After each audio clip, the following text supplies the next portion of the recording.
चलो लिखो, thermochemistry part हो गया है, उसमें आप कम से कम 10 पेज छोड़ के ही लिखो, क्योंकि उसमें वो सारे डेफिनेशंस पे 2-2 3-3 क्वेश्चन करने हैं। रिमेनिंग डेफिनेशंस, सब्लिमेशन हो गया, फ्यूजन हो गया, हाइड्रोजनेशन हो गया, लैटिस एनर्जी हो गई, रेजोनेंस एनर्जी हो गई, आयोनाइजेशन एनर्जी हो गई, कितने सारे डेफिनेशंस हैं। तो 10 पेज छोड़ के लिखो। नेक्स्ट थर्मोडायनेमिक पैरामीटर एंट्रोपी, है ना, एस से रिप्रेजेंट करते हैं। Basically we are going towards the second law of thermodynamics, we are going towards the second law of thermodynamics, ठीक है। Second law of thermodynamics, SLOT, है ना, स्लॉट, फ्लोट था फर्स्ट लॉ ऑफ थर्मोडायनेमिक्स, है ना। पता नहीं याद है या नहीं है, लेकिन अभी मैं वो नहीं पूछूंगा, क्योंकि फिर मेरा ही मूड खराब होगा,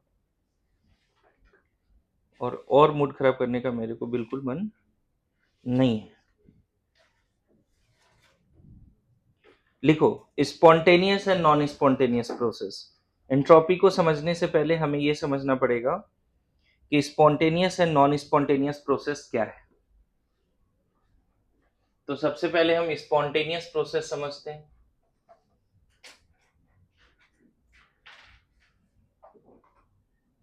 स्पॉन्टेनियस प्रोसेस, रिएक्शन भी बोल सकते हो ना, प्रोसेस एंड रिएक्शन दोनों बोल सकते हो। Now anyone having idea what is spontaneous process? जो अपने आप से चल जो रहा है। कंटिन्यूअसली होता रहे, ओके। और कुछ? तुरंत हो जाए, मतलब फास्ट प्रोसेस, ओके। और अंडरस्टैंडिंग पे ध्यान दो, मतलब लेक्चर में प्रोएक्टिव वे में पार्टिसिपेट करोगे तो नेक्स्ट लेक्चर याद रहेगा चीजें, उस अंदाज में बैठोगे तो याद रहेगा, नोट्स देखने की जरूरत नहीं पड़ेगी। इरिवर्सिबल प्रोसेस, देखो जनरली लोगों को स्पॉन्टेनियस में ये तो समझ में आता है कि फास्ट प्रोसेस होगा, बट ऐसा नहीं है। स्पॉन्टेनियस प्रोसेस में be very slow also, may be very fast also, may be very slow also. Definition exact समझोगे तो समझ में आ जाएगा। एक ऐसा प्रोसेस या रिएक्शन जो अपने आप हो, विदाउट एनी एक्सटर्नल सपोर्ट, कोई एक्सटर्नल सपोर्ट नहीं देना पड़ रहा है, या फिर हो सकता है कि एट द स्टार्ट जस्ट थोड़ा सा इग्नाइट करने का जरूरत पड़ा, उसके बाद कुछ नहीं करना पड़ा। मतलब स्पॉन्टेनियस प्रोसेस में need initial ignition also, initial ignition के बाद फिर दिक्कत नहीं है। इनिशियल थोड़ा सा एक्सटर्नल सपोर्ट चाहिए होता है, लेकिन उसके बाद पूरे through out the reaction support नहीं चाहिए। मेरी बात आ रही समझ में? एक ऐसा प्रोसेस या रिएक्शन, चलो कुछ ऐसे एग्जांपल बताओ, चलो डेली लाइफ में बताओ ऐसा कोई प्रोसेस रिएक्शन जो अपने आप चल रहा है, इस रूम में भी चल रहा है अपने आप। हाँ नहीं, वो तो फोर्सफुल है बच्चे, हार्ट काम कर रहा है, तुम्हारा दिल काम कर रहा है, चेस्ट काम कर रहा है, तब हो रहा है। चेस्ट काम करना बंद कर दे, सांस ले पाओगे क्या? फोर्सफुल प्रोसेस है, जिंदा हो तो हो रहा है। प्लांट्स में जो ब्रीदिंग होता है वो अपने आप ही होता है। नहीं, वो भी लिविंग है ना, अपने आप तो नहीं होता है। Fuel burn. हाँ, और कोई ऐसा example? Change of energy from electric से लाइटिंग बन रही है। नहीं, वो भी डिवाइस कर रहा है। अपने आप जो हो रहा है अभी फिलहाल के लिए, है ना, जो दिख रहा है, तुम्हारा एजिंग, तुम चाहो या ना चाहो तुम बड़े हो रहे हो, ये स्पॉन्टेनियस है, ये स्पॉन्टेनियस प्रोसेस है। अब दुख की बात ये है कि तुम बड़े हो रहे हो लेकिन समझदार नहीं हो रहे। गलत बोला मैंने? मैच्योरिटी लेवल जो है, ऐसा नहीं है, देखो एनर्जी कंजर्व होता है ना, तो पढ़ाई में मैच्योरिटी नहीं तो कहीं और आ रहा है मैच्योरिटी, लेकिन मैच्योरिटी तो आ रहा है। क्या? हाँ जी, संघर्ष किधर लग रहा है, मतलब पिछले 8-9 महीने क्या कहाँ लग रहा है तू मेच्योर हुआ है पढ़ाई को छोड़ के? कौन से थॉट प्रोसेस में लग रहा है कि तेरा थिंकिंग थोड़ा एकदम मेच्योर हो गया है? अब देखो ये भी नहीं बोलेगा, अरे बॉन्ड एनर्जी थोड़ी पूछा, हाँ ये तो बता। नहीं, Atifa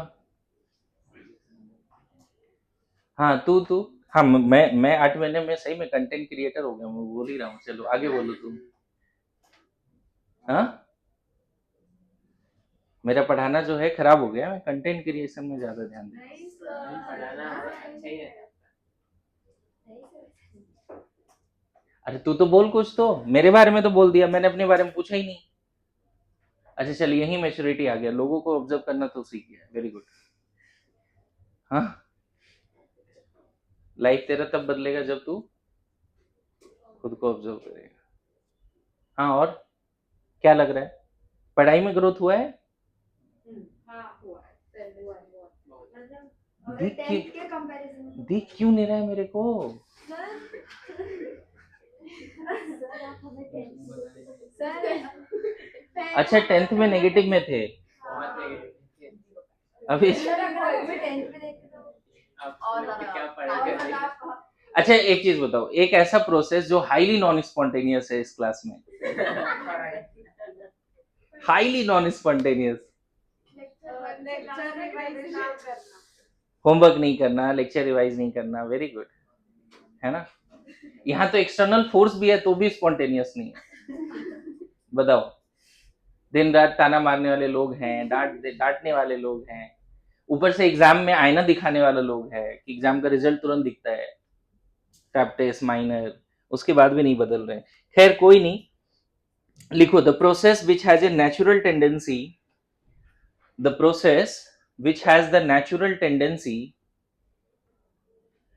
to occur in a particular direction, the process which has a natural tendency to occur in a particular direction, either of its own, either of its own, or फिर से to occur in a particular direction either of its own or after proper ignition under the given set of condition, or proper ignition under the given set of condition, or proper ignition under the given set of condition. अब just remember, जो अभी तुम्हारे दिमाग में spontaneous process को लेके चल रहा था उसको थोड़ा सा सही करेक्ट कर लो कि मैं ये इस डायरेक्शन में सोच रहा था कि फास्ट है, स्लो है, वगैरह वगैरह, कुछ लोग कुछ और बोल रहे थे, लेकिन सही डेफिनेशन क्या है समझ में है? इनिशियल इग्निशन का भी जरूरत पड़ सकता है। जैसे स्पॉन्टेनियस प्रोसेस यहाँ पे तो मैंने बोल दिया कि तुम्हारा क्या मतलब, बड़े हो रहे हैं हम लोग, नेचुरल है, और कुछ भी कर लो उसको रोक नहीं पा रहे हैं, नेचुरल है ना? उसी तरह से अगर मैं बात करूं, हाईली नॉन स्पॉन्टेनियस तो नहीं पढ़ना, वो तो है ही। हाईली स्पॉन्टेनियस में बातें करना, गप्पे मारना, हाईली स्पॉन्टेनियस है। मोबाइल देखना, यूट्यूब देखना, शॉर्ट्स देखना, सोशल मीडिया पे टाइम वेस्ट करना, नहीं, ये सब हाईली। अरे वो इसलिए नहीं है क्योंकि लोगों का मोबाइल और टैब जो जब्त हो गया है, यानी तो भाई साहब, है ना? वो तो हाईली स्पॉन्टेनियस है। मोबाइल टैब नहीं है फिर भी यहाँ पे नींद आती है क्लास में। अरे रात में कर क्या रहा है आजकल तू? हाँ, रात सोने के लिए होता है। हम्म, ईमानदारी से बोल, रात में अच्छे से नहीं सोता है इसीलिए तो यहाँ नींद आती है ना क्लास में। 8.5 घंटे सो के आया हूँ।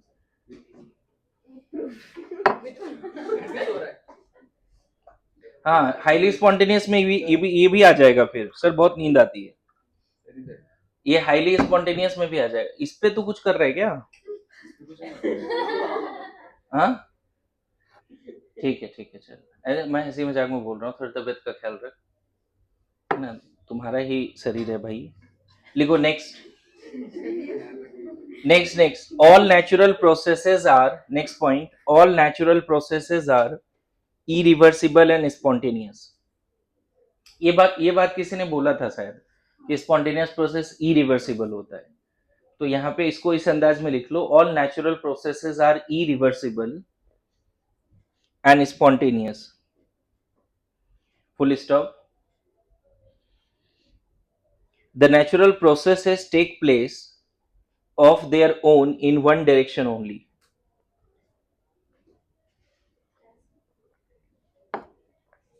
The natural processes take place of their own in one direction only. The natural processes take place of their own in one direction only. World में कोई ऐसा आदमी नहीं होगा जिसका एज घट रहा है और ये नेचुरल प्रोसेस है. अरे ऐसा नो, कोई है ऐसा जिसका एज कम हो रहा है 5th बर्थडे से 4th बर्थडे? ऐसा हो रहा है क्या? नहीं ना. चलो नेक्स्ट लिखो, नॉन स्पॉन्टेनियस प्रोसेस. तो मुझे लगता है स्पॉन्टेनियस समझ गए तो नॉन स्पॉन्टेनियस भी समझ जाओगे. अच्छा, इसमें थोड़ा सा एक्सप्लेन और कर देता हूँ. जैसे क्या होता है कि किचन में अगर तुम गए, एलपीजी ऑन किया, बाहर O2 है, लेकिन कंबशन स्टार्ट नहीं होती. होती है क्या? नहीं होती. इग्निशन देना पड़ता है, लेकिन एक बार इग्निशन दे दिया तो उसके बाद वहां खड़ा होकर नहीं बोलना पड़ता है हमेशा जलते रहो, ऐसा बोलना पड़ता है. वो तब तक चलता रहेगा जब तक पूरा सिलेंडर खाली ना हो जाए. मतलब फिर उसके बाद कोई एक्सटर्नल फोर्स नहीं देना. शुरू में जो थोड़ा सा फोर्स दिया ना, उससे 2-4 मॉलिक्यूल प्रोडक्ट में गया और उससे बहुत ज्यादा एनर्जी रिलीज हुआ. इतना रिलीज हुआ कि फिर कुछ और मॉलिक्यूल प्रोडक्ट में जा रहा है और जाता रह रहा है. फर्स्ट टाइम जो तुमने स्पार्क वगैरह किया ना, उससे मीथेन, इथेन, प्रोपेन जो भी अंदर से निकला, उसको थोड़ा सा थ्रेशोल्ड एनर्जी मिल गया. आपको ऐसा ग्राफ बताया था, आपको ध्यान रखना. ये ग्राफ में समझो थोड़ा सा, potential energy versus progress of reaction, है ना. क्या होता है, रिएक्टेंट के पास पहले से कुछ एनर्जी होती है ना. मान लो एलपीजी है और O2 है, ठीक है. पहले से उसके पास कुछ एनर्जी है, समझ गए. और सराउंडिंग के पास अगर सफिशिएंट एनर्जी नहीं है, तब तो बाहर से तुम्हें सपोर्ट करना पड़ेगा. अगर सराउंडिंग के पास सफिशिएंट एनर्जी है, ये लाइट सोर्स, ये सबसे सनलाइट से जो लाइट आ रहा है उसको इतना एनर्जी मिल गया. जैसे मैं बताऊं, यहाँ पे सोडियम निकालेंगे तो it will form oxide.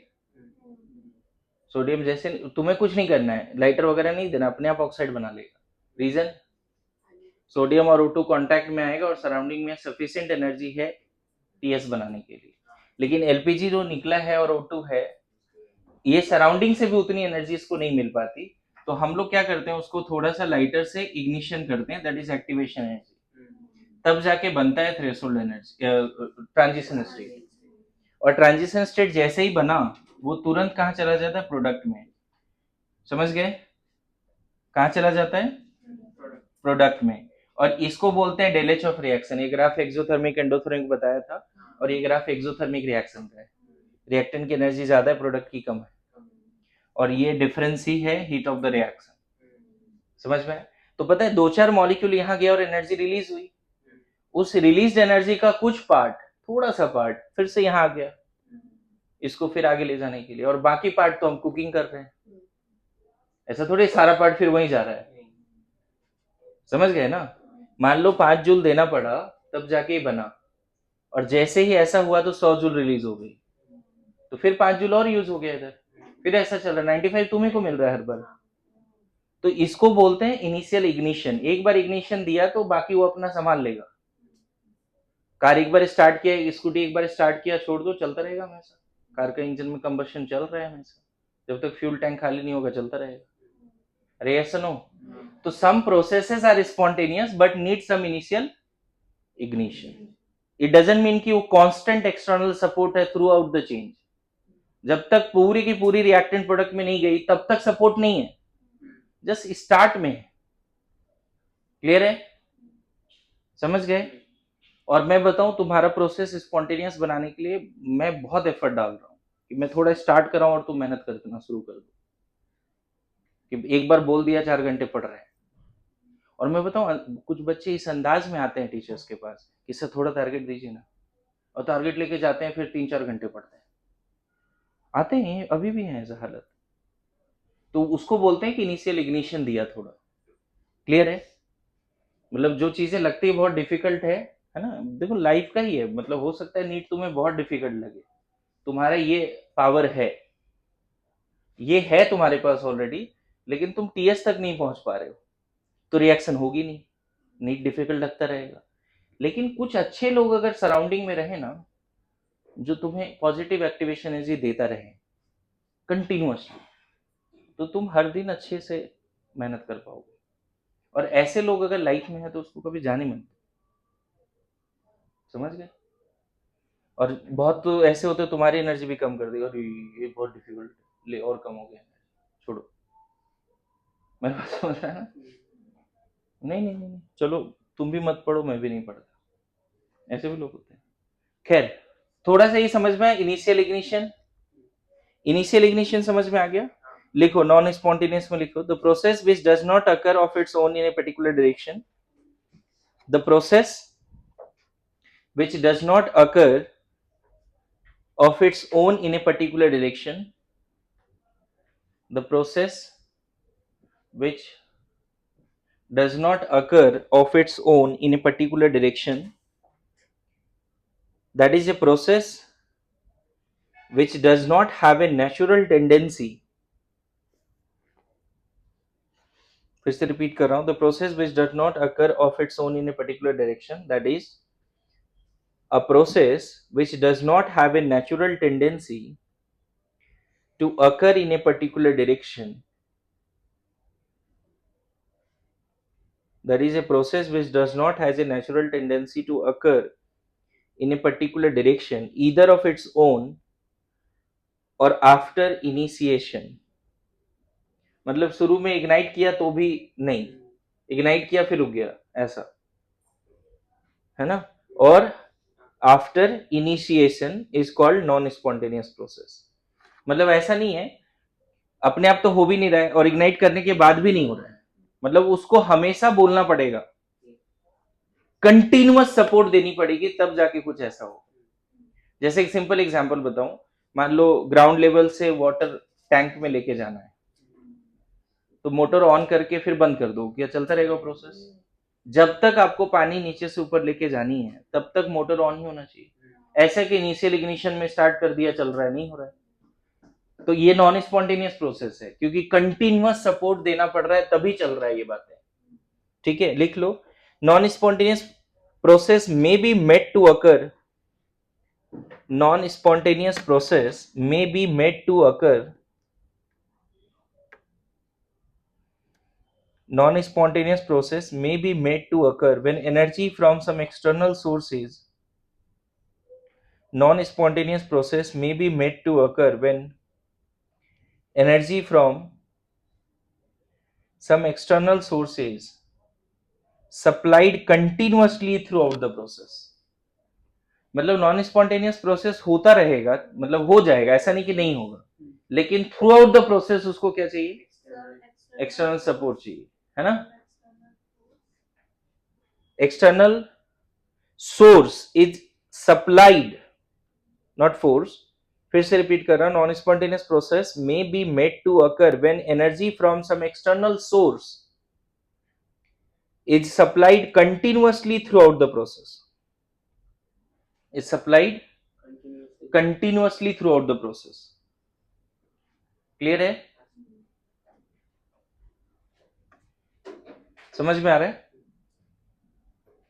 Initial ignition के बाद स्टार्ट हुआ, बंद हो गया, लेकिन आप कंटिन्यूअसली उसको वो फोर्स दे रहे हो तो वो चलता रहेगा, that is called non spontaneous process. Now लिखो examples of spontaneous process, examples of spontaneous process. तो इसमें तो सबसे पहले वही लाइन लिख लो, all natural processes are spontaneous. अब नेचुरल में क्या क्या आता है देखेंगे, एजिंग है और भी बहुत सारी चीजें हैं।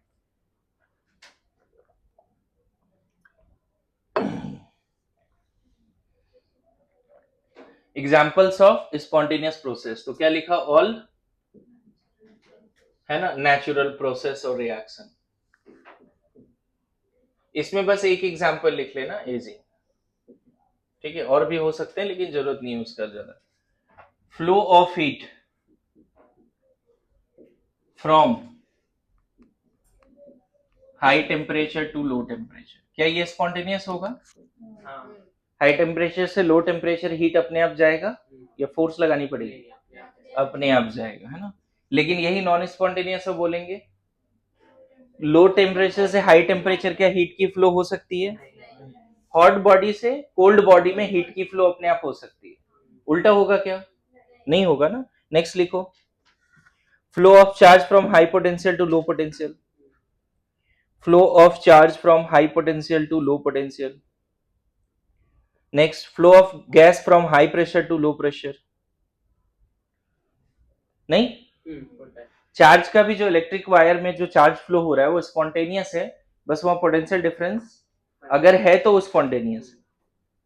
Flow of charge from high potential to low potential is spontaneous. Flow of water from high level to low level, क्या माउंटेन से पानी नीचे आता है ना, झरने ऊपर नहीं जाते ना, जाते हैं क्या? देखा है क्या रिवर्स वाटरफॉल कभी? नहीं देखा? हाँ, रिवर्स वाटरफॉल मैंने भी देखा है महाराष्ट्र में ही आके, है ना। Flow of gas from high pressure to low pressure. अरे ये बताओ, जैसे जो गैस सिलेंडर उसको ऑन करो तो गैस अपने आप बाहर आता है कि वहां पे खड़े होकर बोलना पड़ता है बाहर आ बाहर आ? अपने आप आता है ना, क्योंकि अंदर जो गैस है वो हाई प्रेशर पे है। हाँ क्या? और हाई लेवल से लो लेवल वाटर अपने आप जाएगा कि नहीं जाएगा?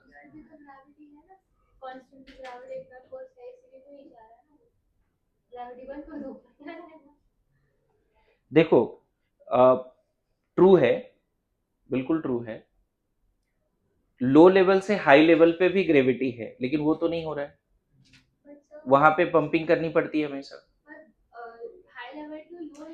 आप समझ नहीं रहे हो, मैंने डेफिनेशन में एक बात लिखा है, गिवन सेट ऑफ कंडीशंस भी होते हैं। क्या लिखा है? Spontaneous at the given set of condition. मतलब ऐसे नहीं बोल सकते कि एक प्रोसेस एक हमेशा स्पॉन्टेनियस होगा किसी भी कंडीशन पे। मेरी बात समझना, किसी सेट ऑफ कंडीशन पे वो प्रोसेस नॉन स्पॉन्टेनियस भी हो सकता है। जैसे मैं बताऊं, melting of ice at room temperature, is it spontaneous या non spontaneous? Melting of ice at room temperature is spontaneous. लेकिन मैं बोलूं melting of ice at -5 degree C, समझ गए ना। तो गिवन सेट ऑफ कंडीशन पे तुम कुछ नहीं कर रहे हो, नेचर कुछ कर रहा है, वो अलग बात है। तुम नहीं फोर्स लगा रहे हो, तुम्हारे एजिंग में तुम कुछ नहीं कर रहे हो, नेचर फोर्स लगा रहा है। That may be because of gravity और something else, I don't know, लेकिन चल रहा है ना वो चीजें। मेरी बात समझ रहे हो? क्लियर है?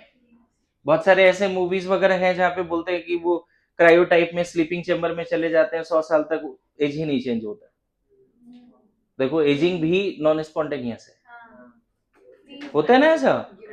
तो मैं ये बोल रहा हूं कि नेचुरली जो कंडीशन है उसमें अगर अपने आप हो रहा है, तुमने कुछ नहीं किया, तो स्पॉन्टेनियस है। तो flow of water from high to low, is it spontaneous और नॉन स्पॉन्टेनियस? अपने आप होता है ना बच्चे। ठीक है, आगे लिखो, मेल्टिंग ऑफ आइस लिखा एट 25 डिग्री सी। नेक्स्ट लिखो, इवेपोरेशन ऑफ वाटर। अच्छा बताओ, इवेपोरेशन ऑफ वाटर अपने आप होता है या नहीं होता है? नहीं होता है। नेचर में होता है। अपने आप हो गया ना, तुम कुछ नहीं कर रहे हो ना। अरे समर के दिन पूरा पूरा लेक वगैरह खाली हो जाता है, पानी अपने आप वेपराइज हो गया। तो evaporation is a spontaneous process. देखो, no doubt there must be some reason, लेकिन वो रीजन तुम नहीं हो, कॉन्स्टेंटली तुम्हें नहीं कुछ करना पड़ रहा है, नेचर अपने आप ड्राइव कर रहा है उसको। इसलिए शुरू में ही लिख दिया बच्चे, all natural processes are, nature drive कर रहा है इवेपोरेशन को, तभी तो बारिश हो रही हो, सर्कल बना हुआ है। अरे यस नो, 1-2 में पढ़ते हैं आजकल बच्चे, है ना। Dissolution of common salt in water, इसमें नमक डाल देंगे और बोलना पड़ेगा गुलजा गुलजा गुलजा, कुछ ऐसा बोलना पड़ेगा। अरे बोलो dissolution of water, dissolution of common salt या ग्लूकोज या सुक्रोज इन वाटर, स्पॉन्टेनियस है। Mixing of non reacting gases, mixing of non reacting gases, मान लो 2 अलग अलग कंटेनर है बच्चे, और उसमें मान लो एक में आर्गन है, एक में हीलियम है, और यहाँ पे एक पार्टीशन है ऐसा। अगर आप इसको हटा दोगे, बल्ब ओपन कर दोगे, तो क्या दोनों गैस अपने आप नहीं मिल जाएगा, नहीं या इधर ही रहेगा इधर ही रहेगा, ऐसा होगा क्या? होमोजीनियस मिक्सचर बना देगा तुरंत, समझ रहे हैं? जैसे ही बल्ब ओपन करोगे ना तो इधर आर्गन आ जाएगा, उधर हीलियम, और दोनों जगह पे आर्गन हीलियम होगा, and they will form homogeneous mixture. Air is a homogeneous mixture. ऐसा बोलते हैं कि हाँ इस कोने में O2 ज्यादा है, यहाँ CO2 कम है? अरे बोलो, हाँ। वो अलग बात है कि तुम थोड़ा अच्छी जगह पे जाते हो तो थोड़ा साफ हवा मिलता है क्या, ठीक है। लिखो बर्निंग ऑफ फ्यूल, ये भी स्पॉन्टेनियस है, बर्निंग ऑफ फ्यूल स्पॉन्टेनियस है। और कैंडल लाइट डिनर कभी किए? नहीं lightning of candle spontaneous, lightning of candle spontaneous. अब देखो यहाँ पे जो समझाने का कोशिश है, हाँ और if it is the spirit, हाँ भी बहुत आएंगे एग्जाम्पल, डोंट वरी। कोल का जो कन्वर्जन होता है, हाँ हाँ हाँ, कोल का conversion throughout years, coal का, कन्वर्जन हाँ बोल सकते हैं। ग्रेफाइट डायमंड, डायमंड ग्रेफाइट में कन्वर्ट हो रहा है, स्पॉन्टेनियस है। Conversion of graphite to diamond, है ना, वो नहीं है, वो नॉन स्पॉन्टेनियस है। डायमंड टू ग्रेफाइट स्पॉन्टेनियस है, डायमंड टू ग्रेफाइट। मैंने कभी बताया था कि थर्मोडायनेमिक्स ये बोलता है कि डायमंड अपने आप ग्रेफाइट में चेंज हो जाएगा एक दिन, बट रेट नहीं बताता, उसमें बिलियंस ऑफ ईयर लगता है। That's why most of the people think that diamond is forever. समझ गए ना? हाँ लिखो लिखो आतिफा, कन्वर्जन ऑफ, सॉरी तुम ये लिखो, मोबाइल देखना, हाईली स्पॉट लिख लो। हाँ conversion of graphite to diamond non-spontaneous. हाँ ठीक है, डायमंड से ग्रेफाइट स्पॉन्टेनियस है, लिखो। सर बट नेचर में सॉरी, डायमंड से graphite spontaneous. Sir but nature में ग्राफाइट डायमंड बन जाता है ना? नहीं है सर, नहीं, नहीं है। वो कुछ फोर्स वगैरह के साथ कर सकते हैं, अपने आप उल्टा हो रहा है, अपने आप उल्टा हो रहा है। ना ना चलो ठीक है। अब मुझे ये बताओ, अगर कोई तुमसे पूछे, जैसे तुम लोग थोड़ा थोड़ा डिकोड करना शुरू किए हो, कि कोई भी प्रोसेस नेचर में अगर अपने आप हो रहा है, तो 11-12 पे कम से कम इतनी तो अंडरस्टैंडिंग आ गई है हमें कि कोई ना कोई ड्राइविंग फोर्स है। जैसे बोला कि पानी ऊपर से नीचे आ रहा है सर, ग्रेविटी, कोई ना कोई ड्राइविंग फोर्स है, तभी वो होता है। एक्सटर्नली तुम कुछ नहीं कर रहे हो, लेकिन वो हो रहा है, और हो भी रहा है तो उसके पीछे कोई ना कोई ड्राइविंग फोर्स है। Good to go? मेरी बात आ रही समझ में? Can you guess what can be the driving force for any spontaneous process? ऐसा कौन सा प्रोसेस है, ऐसा कौन सा ड्राइविंग फोर्स है जो किसी प्रोसेस को बिना एक्सटर्नल सपोर्ट के फॉलो करा देता है, एक डायरेक्शन में लेके जाता है? नेचर ड्राइविंग फोर्स है। ओके, नेचर ड्राइविंग फोर्स है। देखो हम लोग साइंस पढ़ रहे हैं, थर्मोडायनेमिक्स में रहेंगे थोड़ा, है ना, फिलोसफी तो नहीं पढ़ रहे हैं ना। मेरा क्वेश्चन ये है कि कोई प्रोसेस नेचुरल है, कोई रिएक्शन स्पॉन्टेनियस है, तो उसके स्पॉन्टेनिटी के पीछे कोई ना कोई ड्राइविंग फोर्स है। What can B that driving force? Catalyst, ठीक है। उसका stored energy जो भी होगा वो, जैसे चलो ठीक है, तुम लोग थोड़ा अपने थोड़ा ये लेवल पे आ जाओ, नहीं पढ़ते हो, उसके पीछे ड्राइविंग फोर्स क्या है? सीरियस पार्टिसिपेट करो, ताने वगैरह नहीं है, थोड़ा सा डिकोड करते हैं ना कि हम नहीं पढ़ते हैं, हम नहीं पढ़ते, उसके पीछे ड्राइविंग फोर्स क्या है? ये नहीं नेचुरली हम आलसी हैं ऐसे बोलेंगे क्या? हाँ, अरे हाँ, उसके पीछे क्या है ड्राइविंग फोर्स, क्या लगता है? हम कंफर्ट जोन में रहना चाहते हैं, हम आलसी हैं, है ना। हमें इन शॉर्ट पढ़ाई से ज्यादा और भी चीजें हैं जो इंटरेस्टिंग लगती है, सिंपल बात। तभी जाके हम इस डायरेक्शन में स्पॉन्टेनियस नहीं है, किसी उस डायरेक्शन में स्पॉन्टेनियस है। लेकिन अब सोचो, जिस भी डायरेक्शन में तुम स्पॉन्टेनियस हो, उसके पीछे ड्राइविंग फोर्स क्या है? नहीं पढ़ने के पीछे रीजन बोला कि आलसी हैं हम, क्लियर है? लेकिन तुम कहीं ना कहीं तो कुछ ना कुछ तो कर ही रहे हो ना, उधर कौन सा प्रोसेस है जो उस काम को करने के लिए डिराइव कर रहा है? हाँ हाँ, क्या? अरे पार्टिसिपेट करो, तुरंत वो वर्ड आ जाएगा, इंटरेस्ट। नीट को छोड़ के हर जगह इंटरेस्ट है, तो यहां क्यों बैठे हैं? inclination వస్తారా? देखो तरीके से थर्मोडायनेमिक्स में बोला जाता है कोई भी प्रोसेस या रिएक्शन, Stable होना चाहिए। हाँ नहीं, इक्विलिब्रियम में भी नहीं, कोई भी प्रोसेस या रिएक्शन अपने आप उस डायरेक्शन में जाएगा जिधर वो स्टेबल हो सके थर्मोडायनेमिक्स पॉइंट ऑफ व्यू से, और उस डायरेक्शन में, जिस डायरेक्शन में उसको स्टेबिलिटी मिलेगी उसी डायरेक्शन में वो नेचुरली जाएगा, और उस डायरेक्शन में वो नेचुरली जाएगा जिधर स्टेबिलिटी मिलेगी। और स्टेबिलिटी मिलेगी कैसे? जब उसकी एनर्जी कम होगी। मतलब ए प्रोसेस और reaction will be spontaneous in the direction या only in that direction where they can decrease their total heat content, total energy content। अगर वो अपना एनर्जी कंटेंट कम कर पा रहा है ना, इसका मतलब वो धीरे धीरे स्टेबिलिटी की तरफ जा रहा है। कोई बहुत ज्यादा एनर्जेटिक है, स्टेबल नहीं है, बहुत कम एनर्जी है, स्टेबल है। और मैं बताऊं 24 घंटे में एनर्जी तुम्हारा जो भी तुम खाने पीने से ले रहे हो ना, है ना, वो मोस्टली कन्वर्ट होता है किसी न किसी फॉर्म में। तुम पढ़ाई में नहीं लगाओगे, कहीं और निकलेगा, लेकिन निकलेगा जरूर। समझ गए मेरे बात को? क्लियर है? एनर्जी तुम स्टोर करके नहीं रख सकते, और वो भी करने की कोशिश करो तो वेट बढ़ेगा, वो भी दिक्कत है। मेरी बात आ रही समझ में? तो मेरा कंसर्न यहाँ पे क्या है कि what is the driving force of any process to be spontaneous? Stability. इससे बेटर ये बोल दो कि ए प्रोसेस और reaction will go in that direction where it can lower its energy। अच्छा बताओ, अगर एनर्जी कम हो गया, इसका मतलब वो रिएक्शन या प्रोसेस एक्सोथर्मिक है या एंडोथर्मिक है? कैसा है वो प्रोसेस? एक्सोथर्मिक। अरे सराउंडिंग को एनर्जी मिलेगा, अपना एनर्जी कम होगा तभी तो, जब सराउंडिंग को मिलेगा, मतलब एनर्जी उसने रिलीज करा ना। तो हम ऐसे भी बोल सकते हैं कि ऑल एक्सोथर्मिक प्रोसेसेस आर। मेरी बात समझ में आ रही क्या बोल रहा हूं? अभी लिखना नहीं है, समझो।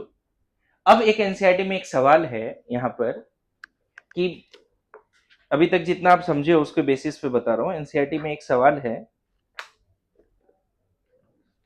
देखो अभी आपको एक्सेस मिलेगा कि कैसे हम लाइफ में स्पॉन्टेनिटी ला सकते हैं। समझ गए?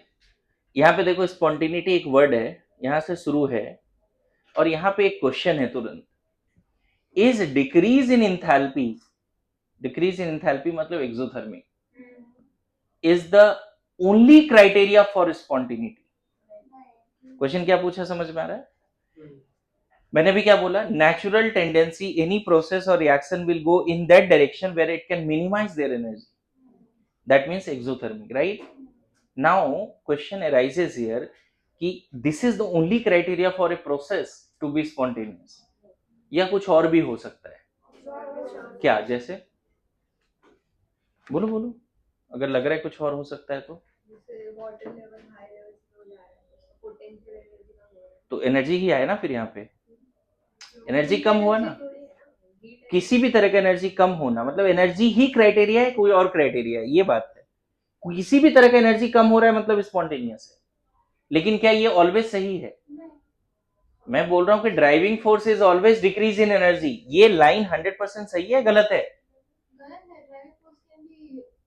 Driving force can be what? कोई और फैक्टर है तो बताओ मेरे को, यही तो क्वेश्चन आ जाता है, यहीं पे राइज हो जाता है। अब वो अगर हम कुछ नहीं भी करेंगे वो अपने आप डिसॉल्व होगा उसमें। अच्छा ये कैसे पता कि तुमने पानी और नमक डाला तो उसकी टेम्परेचर कम नहीं हुई? हो सकता है 1-2 डिग्री कम हुआ होगा, मतलब उस प्रोसेस में हो सकता है एनर्जी इन्वॉल्व होगा, तुम्हें नहीं पता। मेरी बात आ रही है समझ में? मैं बस ये तुम्हें सोचने पे मजबूर करना चाहता हूं कि क्या वो प्रोसेस या रिएक्शन स्पॉन्टेनियस होगा जो उस या उसी डायरेक्शन में स्पॉन्टेनियस होगा जिस डायरेक्शन में उसकी एनर्जी कम होगी? क्या ये लाइन हमेशा सही है?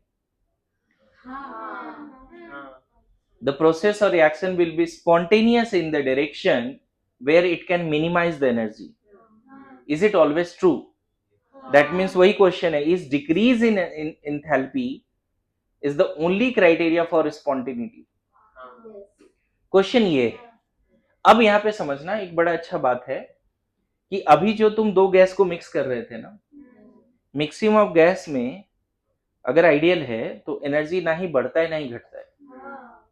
वहाँ एनर्जी ना ही बढ़ा है ना ही घटा है, फिर भी मिक्स हो गया अपने आप.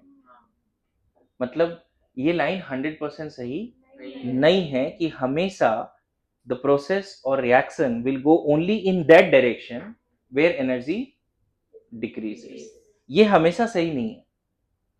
होता क्या है, बहुत पहले साइंटिस्ट को ऐसा लगता था कि दिस इज 100% ट्रू कंडीशन, कि कोई भी रिएक्शन और प्रोसेस हमेशा उसी डायरेक्शन में जाएगा जिधर एनर्जी कम होगी. और मैं बताऊं, 100,000 रिएक्शन को देखोगे स्पॉन्टेनियस प्रोसेस को, तो हो सकता है कि 100 में से 90 ऐसे प्रोसेस मिले जो उस डायरेक्शन में जा रहा है जिधर एनर्जी कम हो रही है. मतलब ये लाइन गलत नहीं है, हमेशा सही नहीं है, लेकिन मैं ये नहीं बोलता इसके कुछ एक्सेप्शंस हैं.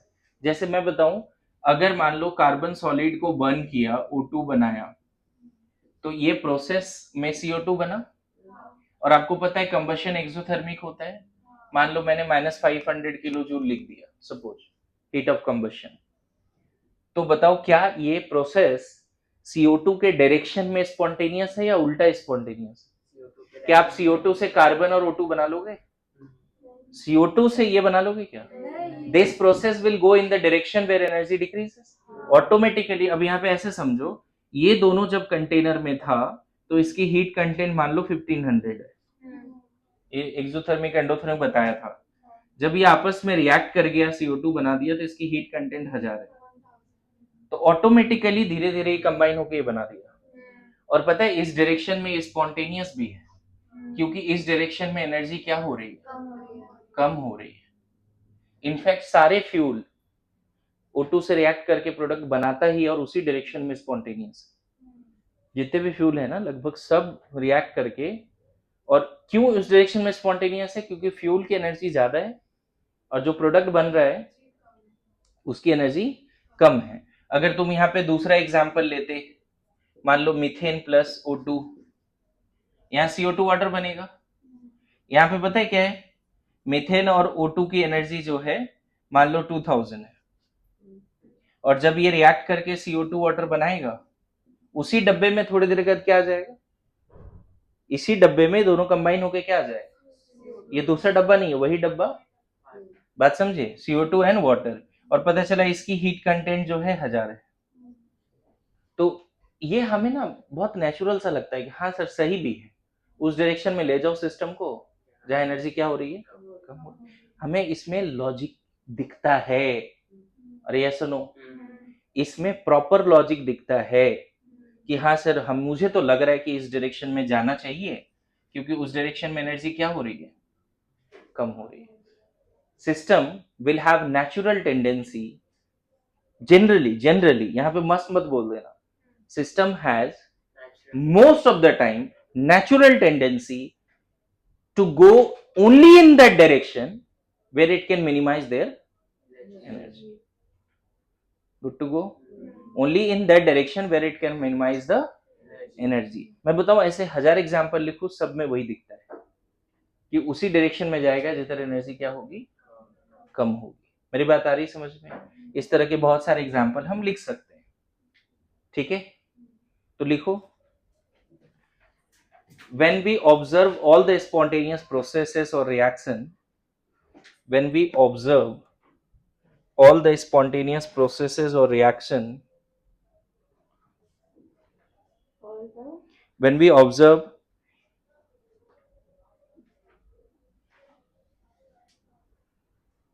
all the processes or all the spontaneous processes or reaction, we found that many of them or most of them, we found that many of them or most of them will be spontaneous in the direction या will be spontaneous in only that direction, will be spontaneous only in that direction where it can minimize the energy. Bracket में release the energy exothermy के word लिख सकते हो, where it can minimize the energy, bracket में क्या लिख सकते हो, एक्सोथर्मिक, है ना। मतलब जितने भी हमने स्पॉन्टेनियस, मान लो 1000 स्पॉन्टेनियस रिएक्शन या प्रोसेस देखे, तो उसमें मैक्सिमम में हमें क्या दिखा कि वो उस डायरेक्शन में अपने आप जा रहा है जिधर उसकी एनर्जी क्या हो रही है, कम हो रही है। गुड टू गो, बोलो। लेकिन देखो, many of them, not all of them, बात समझ रहे हो, many of them but not all of them, है ना। That means release of energy exothermic, ये सब लिख सकते हो। That means one of the very important criteria for spontaneity of any process or reaction, that means one of the very important criteria for spontaneity of any reaction or process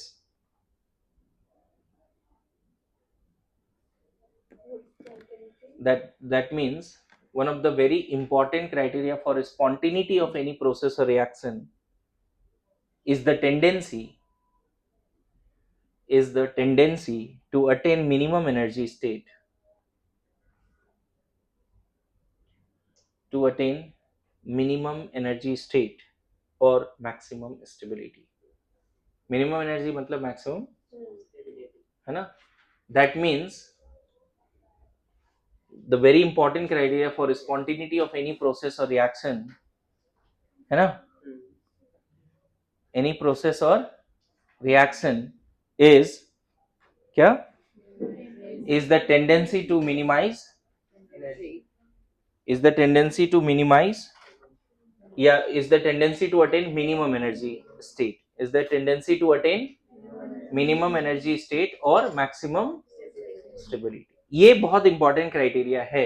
इसमें 2-3 example ये दिखा सकते हैं कि ये सारे process spontaneous है क्योंकि फ्यूल की एनर्जी ज्यादा है और प्रोडक्ट की एनर्जी कम है। कंबशन सारे स्पॉन्टेनियस है ना। हाँ, जरूर उसमें इग्निशन का जरूरत पड़ता है, अपने आप नहीं होता, इग्निशन का जरूरत पड़ता है। एग्जाम्पल लिख लो, लिखा,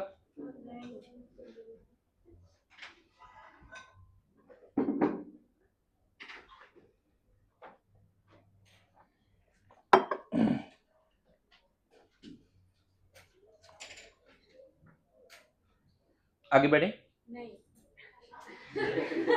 सर 2 मिनट लिखने तो दो।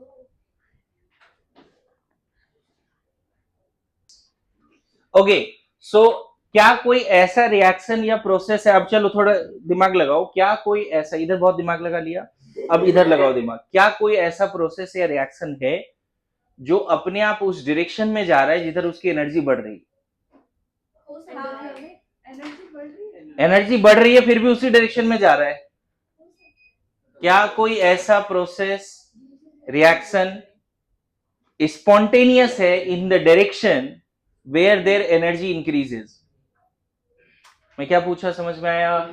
क्या कोई ऐसा प्रोसेस या रिएक्शन, मैंने बोला ना सारे रिएक्शन प्रोसेस को ऑब्जर्व किया, मेनी ऑफ देम कैसा मिला, जो उस डायरेक्शन में अपने आप जा रहा था जिधर एनर्जी क्या हो रही थी, कम हो रही थी। अब क्वेश्चन यहाँ पे यह आ जाता है, क्या कोई ऐसा रिएक्शन या प्रोसेस है जो अपने आप उस डायरेक्शन में जाएगा जिधर उसकी एनर्जी क्या होगी, बढ़ जाएगी। Any idea, any one in the class? कोई ऐसा रिएक्शन बताओ कि सर हाँ इस डायरेक्शन में जा रहा है, इस अपने आप जा रहा है, हम उसको फोर्स नहीं लगा रहे, अपने आप जा रहा है उधर, है ना, और उसकी एनर्जी बढ़ भी रही है। मतलब एंडोथर्मिक है in the direction, spontaneous in the direction, in endothermic direction, not exothermic. Sir वो अपने 4 रिएक्शन बताते ना, वो एक्सेप्शन वाले। वेरी गुड, सही, वेरी गुड।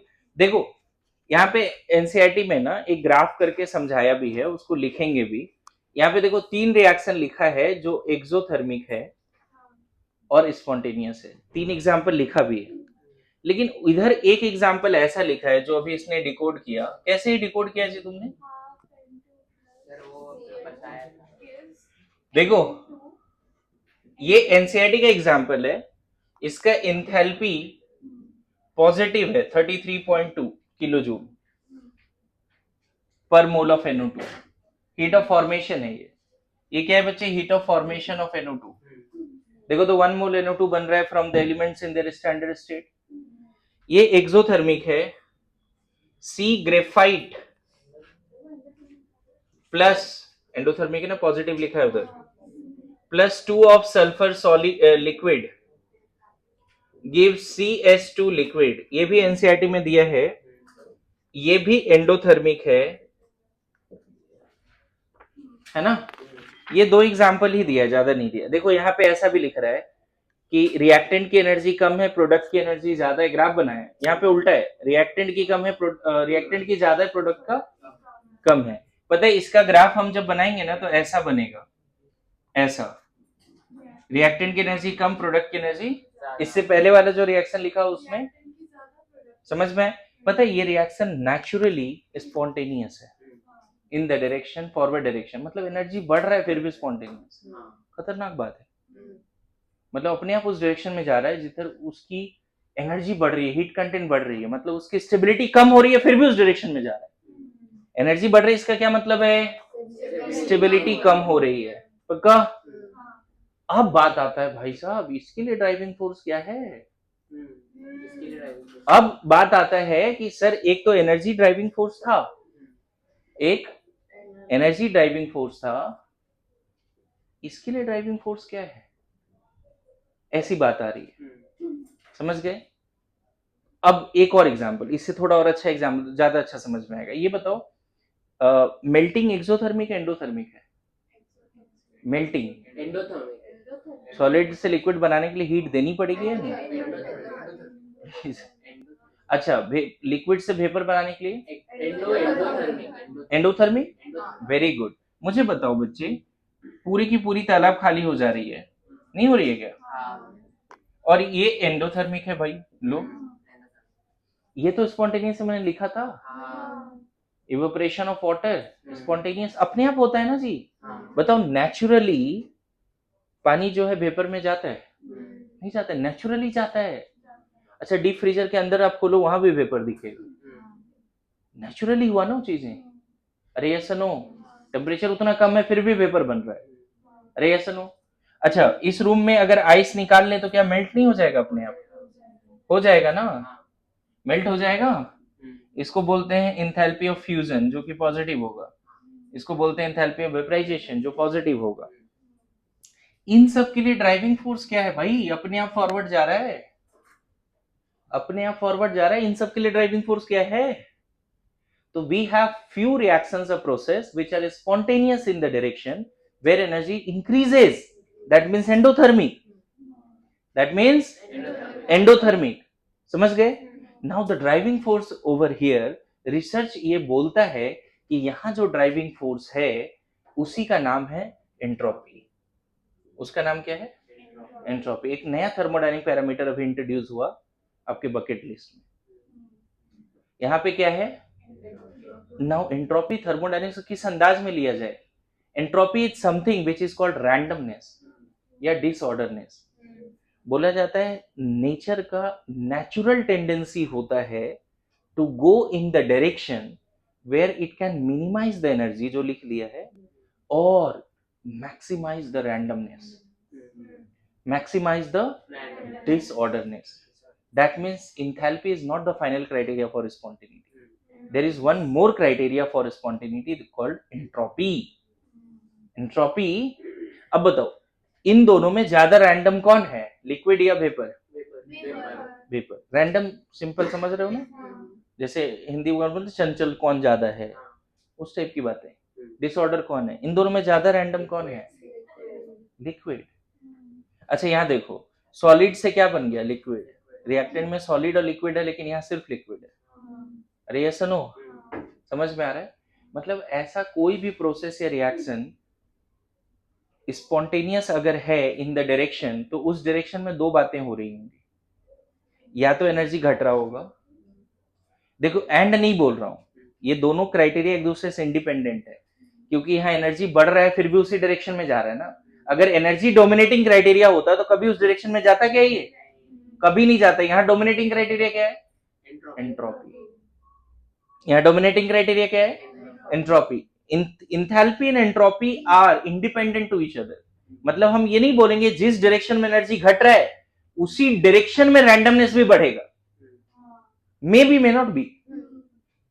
जिस डायरेक्शन में एनर्जी घट रही है, यहां पे देखो ना, यहां एनर्जी जिस डायरेक्शन में बढ़ रहा है उसी डायरेक्शन में रैंडमनेस भी बढ़ रहा है। मेरी बात आ रही समझ में? लिखो, some of the spontaneous process or reaction are found to be spontaneous in the direction, some of the spontaneous process or reaction, some of the spontaneous process or reaction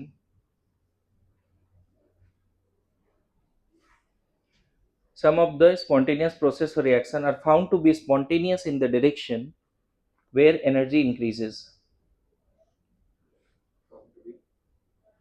Found to be spontaneous in the direction where energy increases, that is endothermic.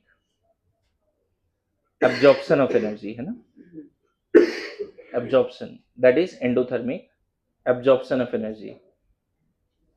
Some of the reaction or process are spontaneous in the direction where energy increases, bracket में क्या लिखा है? Endothermic absorption of energy, है ना?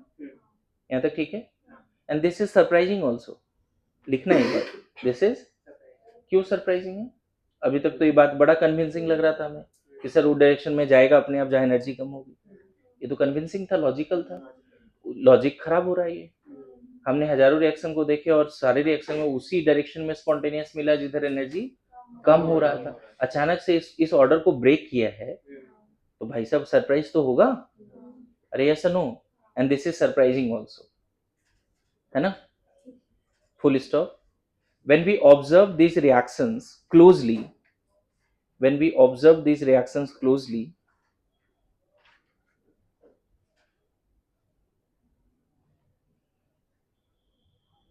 when we observe these reactions closely, it is found that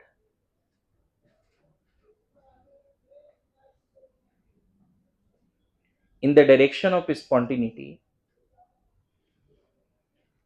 when we observe these reactions closely, it is found that in the direction of spontaneity,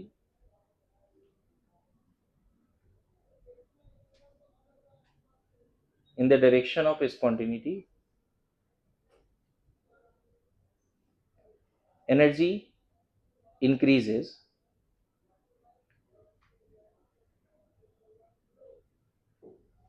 but also randomness, disorderness, or entropy, but also randomness, disorderness, bracket में entropy, इसी को बोलते हैं entropy, है ना? also increases, also increases, also increases, full stop. Here the driving force, here the driving force is not the energy,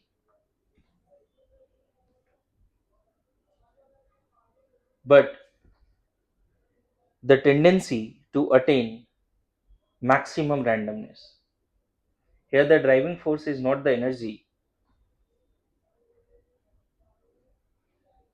here the driving force is not the energy but the tendency to attain maximum randomness. समझ में आ रहा है? ये examples लिखिए फटाफट। Energy fail हो गया ना यहाँ पे, तो हमने कुछ और ऑब्जर्व किया तो दिखा कि यार एक चीज तो बढ़ रहा था, दैट इज कॉल्ड, है ना? समझ गए? लिखो क्राइटेरिया फॉर स्पॉन्टेनिटी, नेक्स्ट लिखो क्राइटेरिया फॉर प्रोसेस और reaction to be spontaneous. Heading ये देना है, क्राइटेरिया फॉर ए प्रोसेस और रिएक्शन टू बी स्पॉन्टेनियस। पहला लिखना, tendency to attain minimum energy For the reaction to be for a process और reaction to be spontaneous. पहला लिखो, the tendency to attain minimum energy और maximum stability. अगर ये 4 example लिख लिया उसके बाद लिखना है ना, ठीक है। Tendency to attain minimum energy और मैक्सिमम स्टेबिलिटी, ब्रैकेट में लिखोगे एनर्जी फैक्टर। एनर्जी फैक्टर पहला क्राइटेरिया है जिसको डेल्टा एच भी बोलते हैं, और ये नेगेटिव हो तो ज्यादा अच्छा है। पहला फैक्टर क्या है, tendency to attain minimum energy maximum stability, bracket में energy factor delta H negative. दूसरा लिखो, tendency to attain maximum randomness, tendency to attain maximum randomness, tendency to attain maximum randomness, tendency to attain maximum randomness, bracket में लिखो entropy factor, entropy factor. इसको ना delta S बोलेंगे, और ये positive है तो अच्छी बात है। पता है, बोला जाता है कि यूनिवर्स की एनर्जी कांस्टेंट है, बट यूनिवर्स की रैंडमनेस कंटिन्यूअसली बढ़ रही है। मेरे बात समझ रहे हो?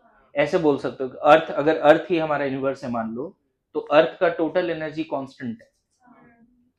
ऑल्दो हम सन से एनर्जी ले रहे हैं कंटिन्यूअसली, लेकिन हम बोल सकते हैं कि अर्थ का टोटल एनर्जी क्या है, कांस्टेंट है, लेकिन अर्थ की रैंडमनेस हमेशा बढ़ रही है। और कैसे नहीं बढ़ रही है बताओ? पहले आबादी कितनी थी, अभी कितनी है देखो, जितनी ज्यादा लोग उतना रैंडम। अरे बढ़ रही है ना। नेचुरली रैंडमनेस बढ़ना is the criteria for spontaneity. मतलब कहीं कुछ नहीं दिखा तो रैंडमनेस जरूर बढ़ रहा होगा। क्लियर है? हमारा मन भी तो उसी तरह से चंचल है ना जी। हम लोग, तुम क्लोजली ऑब्जर्व करो तो हम लोग उस डायरेक्शन में जाते हैं जहां पे हमें रैंडमनेस या फ्रीडम मिलती है, और उस चीज को अपोज करते हैं जहां पे हमें बाउंड्री दिया जाता है कि नहीं इधर ही रहो, इससे बाहर मत जाना। बोला सेंटर से बाहर मत जाओ, दिन भर यहाँ पढ़ो, पक्का बाहर जाएंगे। समझ गए? बाउंड्री किसी को पसंद, नेचर को ही पसंद नहीं। तुम्हारी क्या गलती है? तुम्हारी कोई गलती नहीं। इस बात से खुश रहो, ठीक है? आपने 100 करोड़ वाला बोला, हाँ, आपने अपने 100 करोड़ वाला बोला था, लेकिन तुम्हारी कोई गलती नहीं, नेचर की सब गलती, ठीक है ना? नेचर की। और ये बात तो मुझे एकदम अच्छे से समझ में आती है ना? वाइफ इज लाइक कि बहुत सारी चीजें होती है, और वो ऐसे बोलती है ये ऐसा इसलिए होगा क्योंकि ऐसा था। अपनी गलती कभी नहीं लेती, कभी नहीं, नेवर एवर, नेवर एवर, हाँ, नेवर एवर, है ना? नाश्ता क्यों नहीं बना? तो अलार्म नहीं बजा था, उठ नहीं पाए। बच्चा लेट क्यों हुआ? एलेक्सा ने अलार्म नहीं बजाया। सब गलती एलेक्सा, है ना? अच्छा, क्यों नहीं उठ पाए? तो आपने पूरा कर्टन बंद कर दिया था ना, तो लाइट आया ही नहीं, सनलाइट।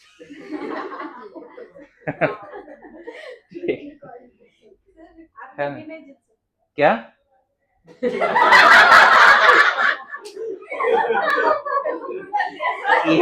ये बात मुझे बता रहे हो?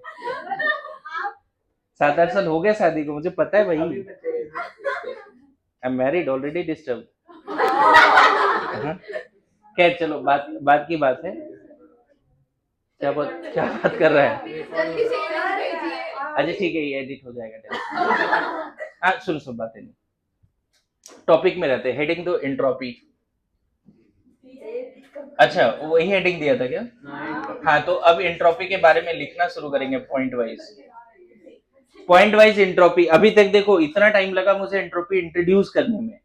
अब जैसे हर बार बोलता हूँ ना कि एंट्रोपी के भी 10-20 पॉइंट याद होने चाहिए, तो वो अब लिखाने के डायरेक्शन में जा रहे हैं। और मैं बताऊं, खतरनाक टॉपिक है बच्चे। रीजन एनर्जी मेजर भी हो जाता है ना, एंट्रोपी भी मेजर हो जाता है, लेकिन उसकी फीलिंग बड़ा डिफिकल्ट है। सर रैंडमनेस बढ़ गया, क्या बढ़ गया, कौन सा रैंडमनेस बढ़ गया, कहाँ दिख रहा है सर? मेरी बात समझ रहे हो ना, इतना आसान टॉपिक नहीं है। मैं जब पढ़ाता हूँ इसको थोड़ा सा मेरा दिल भी कांपता है कि पता नहीं बच्चे वही समझ रहे हैं या नहीं जो मैं बोल रहा हूँ। हाँ बिल्कुल, लिखो the thermodynamic quantity which is use to measure, पहला पॉइंट लिखिए, the thermodynamic quantity which is use to measure degree of randomness or disorderness of a system. The thermodynamic quantity which is used to measure degree of randomness or disorderness of a system is called as entropy. Degree of randomness or disorderness of the system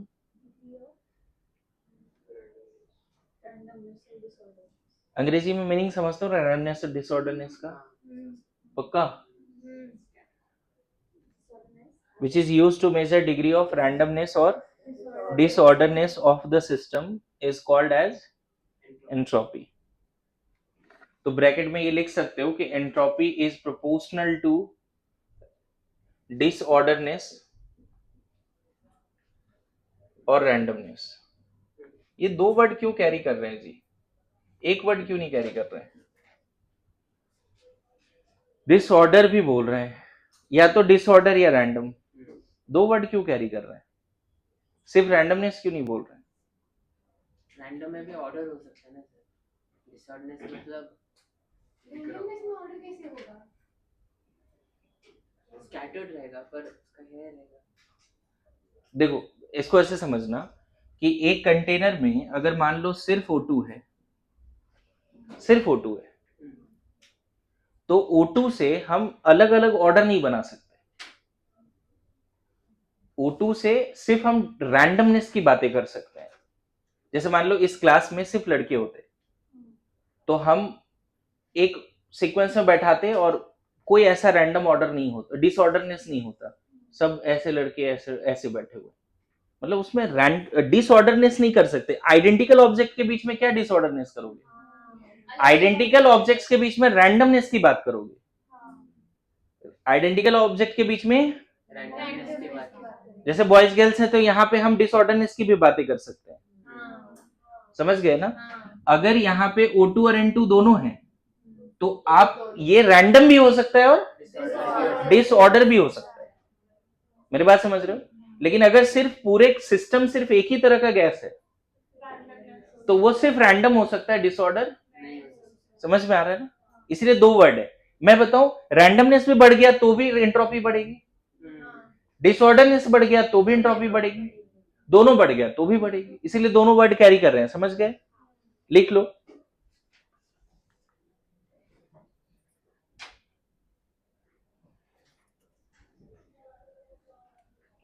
for identical objects, for identical objects, इसी point को लिखवा दे रहा हूं बस। For identical objects और system having only one type of particle, or system having only one type of particle, we can talk about क्या? randomness। समझ गए? we can talk about क्या? randomness।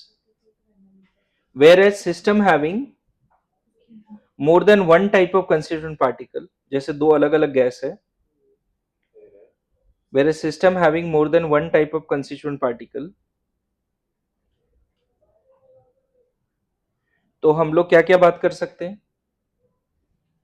अगर दो तरह के पार्टिकल हैं तो क्या क्या बात कर सकते हैं? अगर सिस्टम में सिर्फ एक ही तरह का कंस्टिट्यूएंट पार्टिकल है तो हम सिर्फ रैंडमनेस बोलते हैं। अगर एक से ज्यादा है दोनों बोल सकते हैं, रैंडम भी होगा और डिसऑर्डर भी। समझ गए? रैंडम भी होगा और डिसऑर्डर भी होगा। आ रहा है समझ में?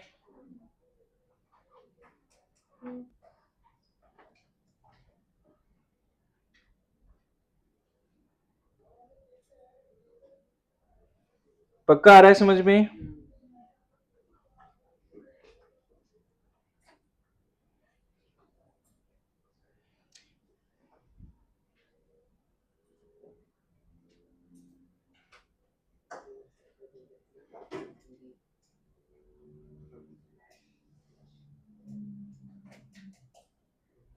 आगे लिखो। Next, it is extensive function. It is extensive function. It is extensive function. Next, state function also. Extensive भी है, state function भी है ना?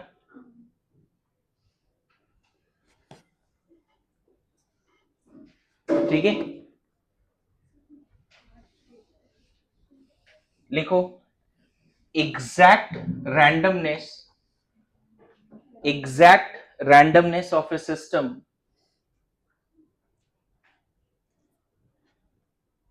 exact randomness of a system cannot be calculated. Absolute value of randomness of a system cannot be calculated. Absolute value नहीं निकाल सकते, समझ गए? But change in randomness during a process और रिएक्शन कैन बी कैलकुलेटेड। देख रहे हो, identical lyrics रखा है। एंट्रोपी में, एंथैल्पी में भी ऐसे ही पढ़ाया था, नहीं? इंटरनल एनर्जी में भी ऐसे ही पढ़ाया था। क्या लिखा? Exact randomness of A system can not be calculated, और उसका जरूरत भी नहीं है ना, ठीक है? But change in randomness during a process or reaction can be calculated. But change in randomness during a process or reaction can be calculated.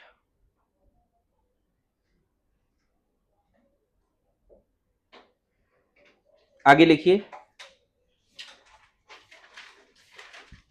एक डेफिनेशन ऐसा है, मतलब देखो, एंट्रोपी का बहुत सारा डेफिनेशन हो सकता है, जिसमें एक डेफिनेशन ये है कि एंट्रोपी का, जैसे याद करो बगडन का क्या फॉर्मूला लिखा था? माइनस पीडीवी लिखा था ना। तो हम यहाँ पे सिर्फ इंट्रोड्यूस नहीं कर रहे हैं, एंट्रोपी चेंज को कैलकुलेट करने का भी कोशिश है ना? एंट्रोपी चेंज कैलकुलेट करेंगे भी। फर्स्ट लॉ में डेल ई का भी फॉर्मूला लिखा, Q plus W, delta H का भी बहुत सारा फॉर्मूला था, तो डेल एस का भी कुछ तो फॉर्मूला आएगा। तो एक तो formula S final minus S initial तो कर ही सकते हो, उसमें तो दिक्कत ही नहीं है। Final randomness after the process and initial randomness before the process. समझ गए ना? देखो होता क्या है, मैं फिर बोलूं कि किसी भी सिस्टम के पास रैंडमनेस कैसे आ सकता है, इसका एक रीजन नहीं हो सकता। मेरी बात समझना, इसका एक रीजन नहीं हो सकता। नेचर ने एक रीजन रखा ही नहीं है रैंडमनेस के लिए। मेरी बात आ रही है समझ में? जैसे मैं बोलूं कि कल क्लास ऑफ है, कल क्लास नहीं है, देखो उसमें रैंडमनेस आ गया, देखा? मेरी बात समझ रहे हो? क्लास नहीं होना है, न्यूज उसको रैंडमनेस दे रहा है, मजा आ गया, है ना? मेरी बात समझ रहे हो ना? Consider yourself as a system, है ना? और फिर इमेजिन करोगे तो तुम्हें अलग अलग फैक्टर से रैंडमनेस मिलते हैं, ठीक है?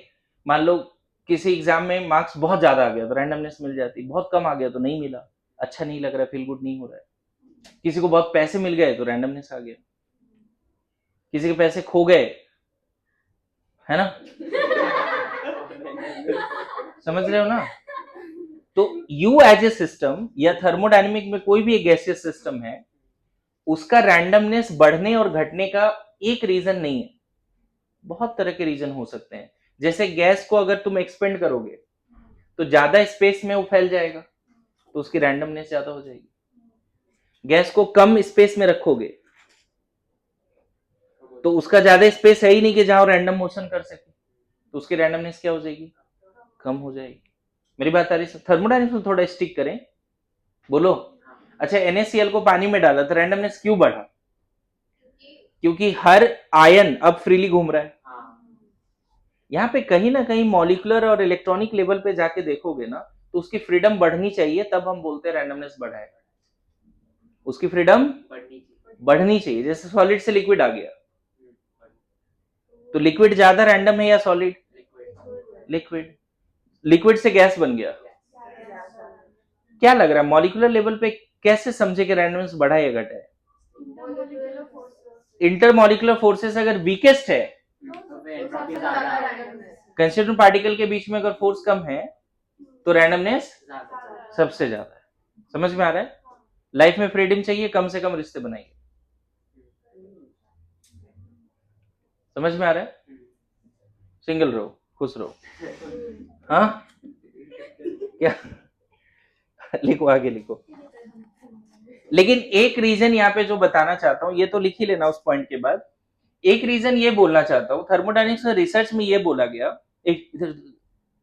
अगर कोई सिस्टम है, मान लो यहाँ गैस है और इसको हमने डीक्यू एनर्जी दिया, थोड़ा सा एनर्जी दिया, वेरी स्लोली डीक्यू एनर्जी दिया, इतना कम एनर्जी दिया कि इसकी टेम्परेचर नहीं बदली, थोड़ा सी एनर्जी दिया, मान लो 25 डिग्री सी पे है, और इन्फाइनेटेसिमली स्मॉल एनर्जी दिया इसको, अब बहुत स्लोली, सडनली भी नहीं दिया, तो थर्मोडायनेमिक्स से ये बोला गया कि इसका थोड़ा सा एंट्रोपी चेंज जो होगा वो डीक्यू रिवर्सिबल बाई टी होगा। मतलब एक फॉर्मूला दिया गया, जैसे ये सब फॉर्मूला है ना, उसी तरह रैंडमनेस का, मैं फिर बोलूं, रैंडमनेस का सिर्फ यही फॉर्मूला नहीं हो सकता, वन ऑफ द फॉर्मूला ये है अभी जो एक्सप्लेन कर रहा था। कहीं पे तो फॉर्मूला भी नहीं पता है कि क्या है, रैंडमनेस क्यों बढ़ गया इसका। अरे समझ रहा है ना? कभी देखते हो कुछ लोग ऐसे बैठे अचानक से चिल्लाने लगे, अरे यार पता नहीं क्या रीजन था उसका रैंडमनेस बढ़ने का। हाँ, किसको देख के क्या ये ऐसा करती है अचानक से? नहीं नहीं नहीं, मेरे नहीं, ऐसा नहीं करती है। लिखो लिखो, the ratio of heat absorbed by the system, the ratio of heat absorbed by the system in isothermal and reversible manner, the ratio of heat absorbed by the system in isothermal and reversible manner to the temperature at which heat is absorbed, the ratio of heat absorbed by the system in isothermal and reversible manner to the temperature at which heat is absorbed is equal to change in entropy, is equal to change in entropy, is equal to change in entropy. अब देखो आपका homework क्या है मैं बता दूं, आपको module से पूरा थ्योरी यहां तक पढ़ के आनी है। मॉड्यूल का, अपना मॉड्यूल का पेज नंबर लिख लो जहां तक आपको पढ़ के आनी है। 88 से लेकर एक एक लाइन कोशिश करो समझ के आने के लिए, 88 से लेकर 93 तक आपको एक एक लाइन प्रॉपर कलर करके पढ़ के आओ।